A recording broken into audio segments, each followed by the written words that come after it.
ठीक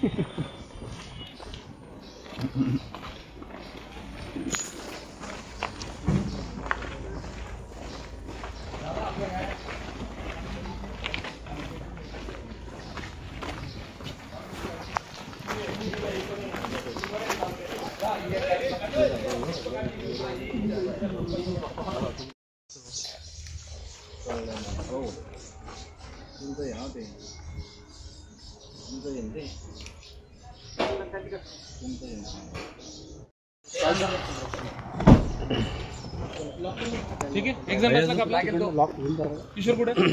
किशोर काल संध्याकाळी आम्हाला इन्फॉर्मेशन मिळाली होती की जळगाव शहरापासून एक 3-4 किलोमीटर अंतरावर मुमराबाद रोडला एक फार्म हाऊस आहे, LK फार्म नावाचं.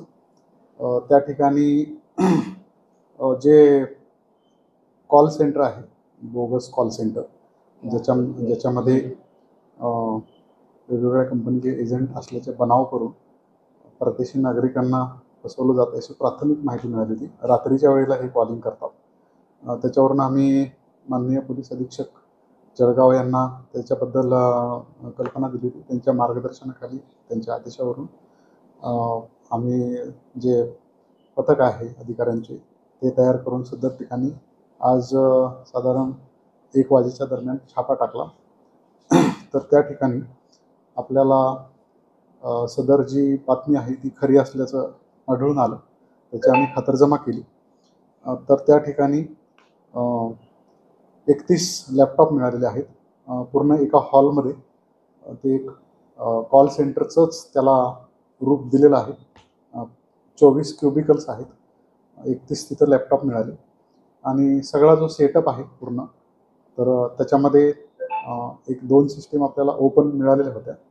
तर त्या ओपन सिस्टीममध्ये प्राथमिक तपासामध्ये जो डाटा मिळाला त्याच्यामध्ये असं दिसून आलेलं आहे की रात्रीच्या वेळेला फॉरेन नॅशनल्सला हे कॉल गेलेले आहेत.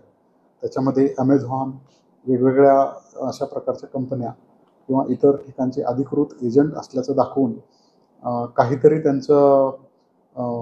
त्यांची हे झालेलं आहे, अडचण आहे किंवा कुठल्याही अशी कारणं सांगून फसवणूक करण्याच्या उद्देशानं त्यांच्याकडून अमाऊंट ट्रान्सफर करून घेण्याचे त्याच्यामध्ये दिसून आलेलं आहे. त्या लॉगमध्ये काही आढळलेलं की अमाऊंट ट्रान्सफर करून घेतलेले आहेत. बाकीचे सिस्टीम बंद होते, त्याच्यामुळे आपल्याला त्याच्यातला डाटा दिसलेला नाही. तर ते आम्ही सर्व हे 31 लॅपटॉप हे सीज केलेले आहेत. सदर ठिकाणी आम्हाला 4 जण संशयित मिळालेले आहेत. शाहबाज आलम, जिशान नूरी, शाकिब आलम आणि हाशिर रशीद. हे प्रथमदर्शनी चौकशी केली असता कोलकात्याचे आहे असं सांगत आहेत. ते सज्ञान आहेत, त्यांना ताब्यात घेतलेलं आहे आपण. त्यांच्याकडे चौकशी सुरू आहे. त्यांच्याकडेच चौकशी केली असता साधारण 20 ते 25 लोक इथे काम करतात. 9 तारखेनंतर हा सेटअप झालेला आहे असं त्यांनी आम्हाला सांगितलेलं आहे प्राथमिक तपासात. परंतु त्याच्याबद्दल खात्री आम्ही करत आहोत की एक्झॅक्टली कधीपासून सुरू झालं आहे. हे जे 25 जण आहेत हे टोटल मुंबईवरून सगळीकडून येऊन इथे काम करतात असं त्यांनी आम्हाला माहिती दिली. शनिवार रविवारी असल्यामुळे त्याच्यातले जवळपास 19 ते 20 जण सुट्टीसाठी गेलेत अशी त्यांनी माहिती दिलेली आहे. त्यांचे डिटेल्स पण आम्हाला मिळालेले आहेत. त्याच्याबद्दल आम्ही पुढची कारवाई करत आहोत. हे जे हँडलर आहेत हे मुंबईवरून हे हँडलिंग करत होते. याच्यामध्ये अकबर, आदिल आणि इम्रान असे 3 नाव आम्हाला समजलेले आहेत. त्याच्याबद्दल त्यांचे पूर्ण डिटेल देऊन आम्ही खात्रीशीर त्याच्याबद्दल खात्री करत आहोत. लोकल जे आहे ते हे ललित कोल्हे नावाच्या व्यक्तीचं हे LK फार्म हे फार्म हाऊस आहे. तर त्याचे ओनर ते आहेत.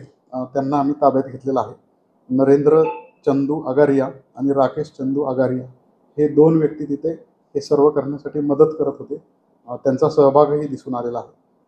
त्यामुळं आता सध्या हे आणि अली नावाचा एक कुक होता तिथे, तो पण मुंबईवरूनच त्यांनी आणलेला आहे. तो सगळ्यांना जेवण बनवून देत होता तिथं. हे सगळी आपण माहिती आता घेतलेली आहे. हे 8 जण आपण ताब्यात घेतलेत, म्हणजे ललित कोल्हे, नरेंद्र आगारिया, राकेश आगारिया, अली, शाहबाज आलम, जिशान नूरी, शाकिब आलम आणि हाशिर रशीद. आणि बाकीचे आरोपी आता शोध सुरू आहे. बाकी कायदेशीर प्रक्रिया सुरू आहे याच्याबद्दलची आणि पुढील तपासामध्ये जे निष्पन्न होईल त्याच्याप्रमाणे कारवाई केली जाईल. सर, या प्रकरणामध्ये जे ओनर आहे त्या इमारतीचे ललित कुंडे यांचं नेमकं या प्रकरणात काय रोल आहे सर? नेमकी त्यांच्या मालकीची हे सगळी प्रॉपर्टी आहे, त्यांच्या प्रॉपर्टीमध्येच हे सगळं सुरू होतं. त्यामुळे प्रथमदर्शनी त्यांचा सहभाग दिसून येत आहे. त्याच्यामुळे आम्ही त्यांना ताब्यात घेऊन चौकशी सुरू आहे. त्याच्यात त्यांचा सहभाग निष्पन्न झाल्यास त्यांना त्याच्यात अटक करण्यात येईल. किंवा असं म्हटलं जातं की हा कॉल सेंटर जो आहे बनावट तेच चालवत होते असं माहिती नाही. त्याच्याबद्दल आता तपासात खात्री करून त्याच्याबद्दल जी माहिती मिळेल त्यानुसार पुढची कारवाई करण्यात येईल. किती लोकांना फसवणं, काही रक्कम, काही कळवलं ते सुद्धा आता अजून रिव्हील झालेलं नाही. ते तपासामध्ये कळेल आपल्याला तपास केल्यानंतर. आता एकूण किती लोक ताब्यात आहेत? 8 जण आपल्या ताब्यात आहेत सध्या. काय गुन्हा दाखल करणार आहे?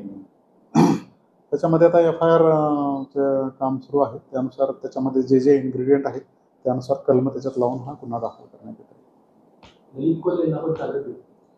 हो, ताब्यात घेतलेला आहे. चौकशी सुरू आहे.